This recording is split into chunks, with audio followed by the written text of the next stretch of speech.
रात्रीचे 9 वाजले होते. महेशला त्याचे दुकान बंद करायचे होते, पण तो वाट पाहत होता एका बाईची. काय बरं नाव होतं तिचे? महेशने कधी तिचं नावही विचारले नाही. काही दिवसांपूर्वीच महेशने एक शॉप सुरू केले होते. तसं ते जास्त मोठे नव्हते, लहानच होते. त्यात फक्त त्याने काही बेकरीचे पदार्थ आणि मिठाई ठेवली होती. त्या दिवशी त्याने त्या दुकानाचे उद्घाटन केले आणि पहिलीच गिराईक म्हणून एक बाई त्याच्या दुकानात आली. तिच्या कडेवर एक लहान पण खूप गोंडस बाळ होते. मग तिने एक दुधाची बाटली घेतली आणि महेशला म्हणाली, दादा, आता माझ्याजवळ 10 रुपये आहेत रे. बाकीचे तुला उद्या दिले तर चालतील का? महेशने एकवार तिच्याकडे पाहिले. गरीब होती बिचारी. कपाळावर कुंकू नव्हतं, ना गळ्यात मंगळसूत्र.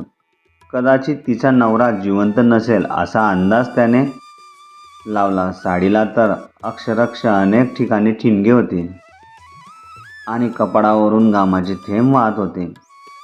मग महेशची नजर तिच्या कडेवरच्या त्या लहान सावळशा निरागस बाळाकडे गेले. त्याच्या त्या मुलाच्या चेहऱ्यावर पण त्याचे ते निरागस हास्य किती सुंदर दिसत होतं. हसल्यावर त्याच्या तोंडातून नुकतेच उगवले ते 2 दात लुकलुकत होते. त्यामुळे ते बाळ आणखीही गोजीरवाणं दिसत होतं. मग महेश त्या बाईकडे पाहत म्हणाला, ताई, काही हरकत नाही. तुम्ही उद्या पैसे दिले तरी चालतील मला. त्या बाईने मोठ्या समाधानाने महेशकडे पाहिले आणि म्हणाली, उद्या मी नक्की देईन दादा तुम्हाला पैसे. इथे जेवढंच राहते मी. समोर जी छोटी घरं आहेत ना, तिथल्या दुसऱ्या गल्लीत एक लहान घर आहे माझं. महेश हसत बोलला, अहो ताई, काही हरकत नाही माझी, तुम्ही उद्या या. आणि मग मी तिथून निघून गेलो. दुसऱ्या दिवशी ती बाई आली आणि तिने पैसे महेशच्या हातात दिले. महेश ते पैसे तिला परत करत म्हणाला, ताई, पैसे नाही घेणार मी तुमच्याकडून. काल तुमच्या हातून माझी पहिली बोनी झाली आणि मला काल 1000 रुपयाचा फायदा झाला.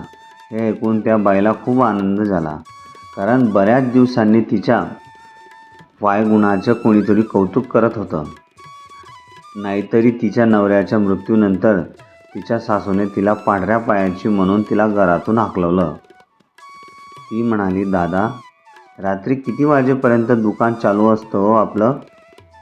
महेश म्हणाला, रात्री 8 वाजेपर्यंत दुकान सुरू असतो, त्यानंतर मी बंद करतो ताई. हे ऐकून त्या बाईचा चेहरा उतरला. महेशने हे लगेच ओळखलं आणि तिला विचारलं, काय झालं ताई, काही अडचण आहे का? ती बाई म्हणाले, दादा, या बाळासाठी आणि स्वतःसाठी 2 घरची जुनी भांडे आणि मोलमजुरी करते मी. रात्री 8:30 वाजतात मला घरी यायला. तोपर्यंत इथली सगळी दुकाने बंद झालेली असतात. माझ्या बाळाला तसंच रडत रडत रात्री उपाशी पोटी झोपावं लागतं. बोलता येत नाही ना त्याला, याचाच गैरफायदा घेते मी. आणि बोलत बोलता तिचा कंठ दाटून आला आणि तिचे डोळे पाणावले. महेशलाही हे ऐकून खूप वाईट वाटलं. मग तो तिला म्हणाला, काही काळजी करू नका ताई, तुम्हाला दुधाची बाटली दिल्याशिवाय मी दुकान बंद करणार नाही. पण एक अट आहे. त्या बाईने डोळे पुसत त्याच्याकडे पाहत विचारले, दादा, काय अट आहे? मग महेश म्हणाला, तुम्ही मला दुधाचे पैसे द्यायचे नाही. हे ऐकून त्या बाईला पुन्हा गहिवरून आले. यावेळी तिच्या डोळ्यातले अश्रू हे दुःखाचे नसून आनंदाचे होते. आज तिला माणसाच्या रूपात देव भेटल्यासारखं वाटत होते.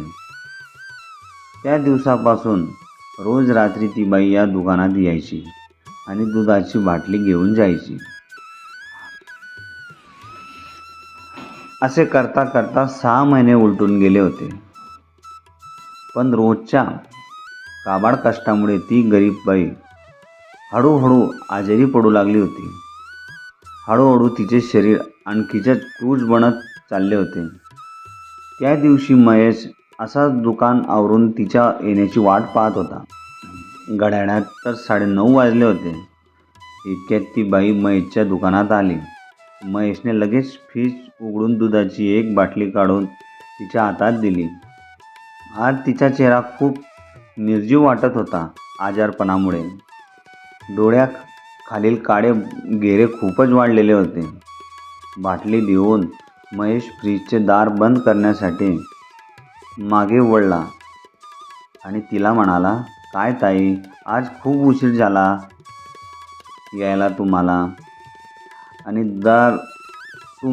दर बंद करून त्याने मागे वळून समोर पाहिले तर समोर कोणीच नव्हते.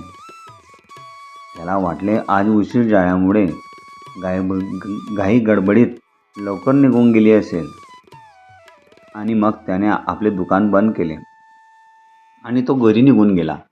दुसऱ्या दिवशी ठीक 8 वाजता ती बाई पुन्हा आली आणि येऊन फक्त उभी राहिली. मग नेहमीप्रमाणे महेशने तिला फ्रीजमधून दुधाची बाटली काढून टेबलावर ठेवली. इतक्यात काही तरी वस्तू खाली पडली म्हणून तो उचलायला खाली वाकला आणि परत उभा राहून पुढे पाहतो तर त्याच्या लक्षात आले की दुधाची बाटली घेऊन ती बाई निघून गेली होती. पण का कुणास ठाऊक महेशला त्या दिवशी तिचा चेहरा बघवत नव्हता. खूपच अशक्त वाटत होती ती बाई. तिसऱ्या दिवशी पुन्हा ठीक 8 वाजता आली आणि दुधाची बाटली घेऊन निघूनही गेली. महेशने आज तिचा चेहरा जरा निखरून पाहिला तर तिचा चेहरा पांढराफट्ट पडला होता. तिच्या चेहऱ्यावरच तेच तर केव्हाच नाहीसं झालं होतं.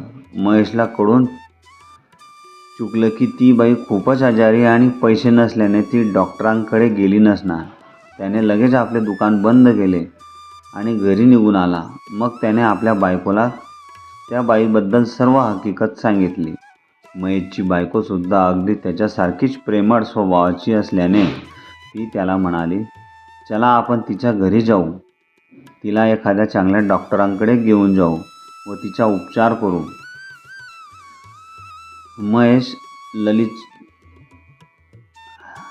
महेशला तिचं बोलणं पटलं आणि तिचा अभिमानही वाटला, कारण त्याचीही हीच इच्छा होती. मग तो आपल्या बायकोला घेऊन त्या बाईच्या घरी निघाला. तिचा पत्ता त्याला अजूनही चांगलाच लक्षात होता. मग हे दोघी तिच्या घराजवळ आले तर तिथे आजूबाजूला दूरपर्यंत कोणाचेच घर नव्हते. नुसती एक लहानशी गल्ली मात्र तिथे होती. मग त्या गल्लीतून पुढे गेले तर तिथेही बाजूला कोणीच नव्हतं. फक्त एक हलकासा घाणेरडा वास तिथे येत होता. मग त्यांनी त्या बाईच्या घराचं दार ठोकवलं, पण दारावर थाप मारताच ते दार चटकन आत लोटलं गेलं. मग ते दोघे आत गेले तसा त्या घाणेरड्या वासाचा एक जोराचा भपका त्यांच्या नाकात शिरला. तसा दोघांनाही नाकाला रुमाल लावले. तरीही ते दोघे आणखी आत गेले. आतमध्ये खूप अंधार होता आणि लहान बाळाच्या खेळण्याचा आवाज त्या अंधारातून येत होता. महेशने चाचपडीत कशीबशी त्या खोलीतली लाईट लावली. तरच समोरचे भयानक दृश्य पाहून दोघांचेही डोळे विस्फारले. दोघांनाही मोठा धक्का बसला. समोर ती गरीब बाई मरून पडली होती आणि तिचे शरीर हळूहळू सडू लागले होते. तिच्याकडे पाहून वाटत होते की 3-4 दिवसांपूर्वीच तिने जीव सोडला होता.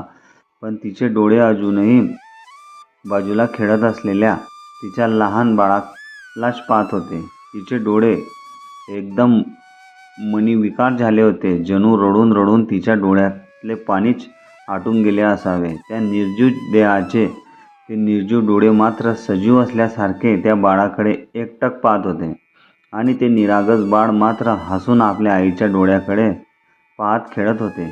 त्या निरागस बाळाला तर हेही कळत नव्हतं की त्याच्या आईने केव्हाच आपला प्राण त्यागले आहे.